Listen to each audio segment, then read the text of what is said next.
Hello students, we are discussing challenging problem number 36। और इस सवाल में आप देखो कि यहाँ पर एक फंक्शन दिया हुआ है। फंक्शन है x cube minus x square plus x plus one, है ना। एफ एक्स दिया है और जी एक्स क्या बोला है कि मैक्सिमम एफ ऑफ टी है ना, जब एक्स जीरो से वन होता है। ठीक है, तो अगर जब एक्स जीरो से वन है तो जी एक्स जो है एफ टी का मैक्सिमम उसको चाहिए। ठीक है, मतलब जैसे जैसे अगर आप एक्स बढ़ाया, अगर अगर एफ टी बढ़ रहा है, अगर एफ टी बढ़ रहा है तो जी एक्स भी बढ़ता रहेगा, है ना। यानी जी एक्स एफ एक्स के इक्वल हो जाएगा। एफ एक्स के इक्वल होता, एफ टी के इक्वल होता रहेगा, है ना। एफ एक्स के इक्वल होता रहेगा। बात समझ गए? ठीक है। और लेकिन अगर अगर मान लो कि जो एफ टी है वो डिक्रीज हो रहा है, एफ एक्स डिक्रीज हो रहा है, तो फिर जो भी उसका पहले वैल्यू रहा होगा डिक्रीज होने के पहले, वही जी एक्स को चाहिए फिर, है ना। क्योंकि जी एक्स को मैक्सिमम चाहिए, तो अगर एक बार उसको मैक्सिमम मिल गया तो उससे नीचे नहीं जाएगा वो, है ना। अगर एफ एक्स डिक्रीज हो रहा है तो नीचे नहीं जाएगा जी एक्स। हाँ, अगर एफ एक्स इंक्रीज हो रहा है तो ठीक है, जो एफ एक्स दे रहा है वही जी एक्स को जाएगा। ये बात क्लियर है?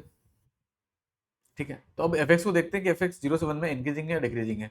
तो उसके लिए हम डेरिवेटिव करते हैं। एफ डैश एक्स हमने देखा है यहाँ पर, तो एफ डैश एक्स आ जाएगा 3x² minus 2x plus one, इतना आ जाएगा।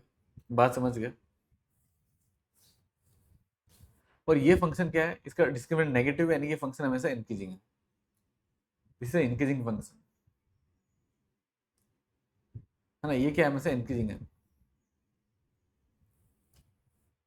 अगर ये इंक्रीजिंग है, मतलब एफ डैश एक्स पॉजिटिव है, इसका मतलब एफ एक्स इंक्रीजिंग है, एफ एक्स इज इंक्रीजिंग। तो एफ एक्स इंक्रीज है तो फिर जी एक्स जो है ना एफ एक्स के इक्वल हो जाएगा। सीधी बात है, जीरो से वन। इसका डिस्क्रिमिनेंट नेगेटिव आया था, तो वहां से हमने पता चल गया कि ये क्वांटिटी हमेशा एक्स एक्स के ऊपर रहेगा ना। डिस्क्रिमिनेंट नेगेटिव आने से पता चल जाता है, क्योंकि क्वाड्रेटिक एक्सप्रेशन में हम पढ़ते हैं, क्वाड्रेटिक एक्सप्रेशन में पढ़ते हैं कि अगर किसी क्वाड्रेटिक एक्सप्रेशन का ए पॉजिटिव है, लीडिंग कोएफिशिएंट पॉजिटिव है और डिस्क्रिमिनेंट नेगेटिव है, तो वो क्वाड्रेटिक एक्सप्रेशन हमेशा एक्स एक्स के ऊपर होगा। ठीक है, तो यानी कि जो एफ टी है वो कैसे बनेगा, एफ ऑफ जीरो देखो आप कितना आ रहा है, एफ ऑफ जीरो कितना आ रहा है, वन आ रहा है ना, एफ ऑफ जीरो वन है। और जी ऑफ वन कितना है, फिर एफ ऑफ वन कितना है, एफ ऑफ वन देखो तो ये टू आ रहा है। तो अगर हम जी एक्स का ग्राफ बनाने जाएंगे तो जी एक्स का ग्राफ बनाने के लिए आपको एफ एक्स का ग्राफ बनाना पड़ेगा जीरो से वन में। तो पहले वन है, वन से फिर टू चला गया, यानी ऐसे करके जा रहा है ना, ऐसे करके जा रहा है। ठीक है, तो जीरो पे वन था, वन पे टू था। सॉरी, मैंने गलत लिख दिया, जीरो तो यहाँ पे आएगा, वन यहाँ पे आएगा।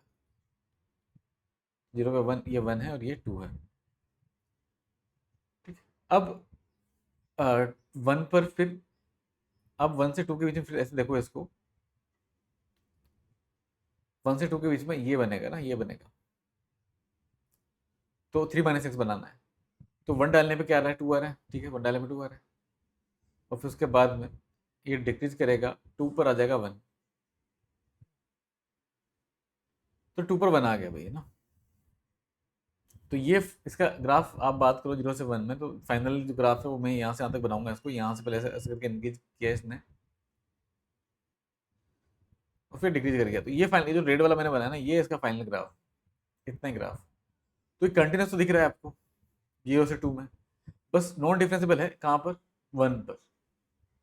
तो कंटिन्यूस है पूरा जीरो से टू में, तो बी ऑप्शन करेक्ट है।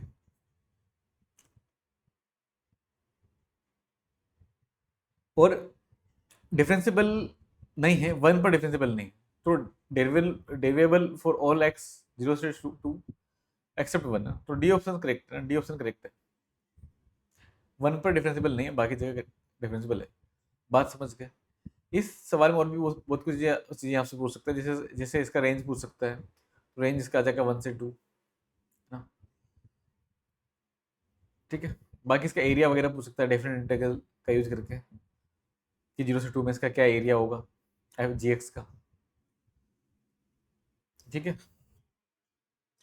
तो चलो इस सवाल का आंसर आ गया ऑप्शन बी एंड डी। तो इस का आंसर बहुत सारे स्टूडेंट ने सोल्व किया।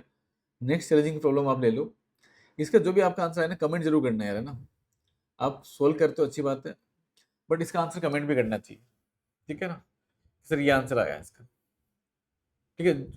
इसका आंसर कमेंट करो आप, ठीक है।